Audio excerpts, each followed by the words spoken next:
18 দলের ডাকা টানা 4 দিনের হরতালের প্রথম দিনে সকাল থেকে সদরঘাট, গুলিস্তান এবং এই পুরান ঢাকার বিভিন্ন গুরুত্বপূর্ণ স্থান ঘুরে এসে আমি এখন অবস্থান করছি ইংলিশ রোডে।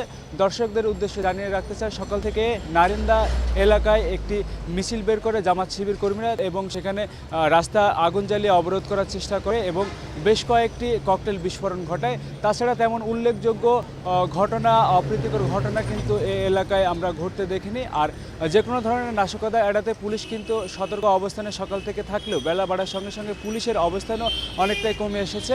আর বেলা বাড়ার সঙ্গে সঙ্গে কিন্তু এই গুলিস্তান যে এলাকাটি, সেই এলাকায় কিন্তু গাড়ি চলাচল একটু বৃদ্ধি পেয়েছে। তবে অন্য স্বাভাবিক দিনের তুলনায় এই ইংলিশ রোডে যে ধরনের যানজটের কবলে রাজধানীবাসীকে পড়তে হয় সে ধরনের কিন্তু যানজট নাই। আর একটি উল্লেখযোগ্য বিষয়, সেটি হলো এই এলাকায় দোকানপাট কিন্তু এখন পর্যন্ত খোলেনি। যেহেতু 4 দিনের হরতাল, তাই এলাকাবাসীও কিন্তু বেশ আতঙ্ক তাদের ভিতরে বিরাজ করছে। তো বলা যায় মোটামুটি ঢিলেঢালাভাবেই পালিত হচ্ছে আজকের হরতাল। তো এই ছিল আমার কাছে হরতালের সর্বশেষ পরিস্থিতি।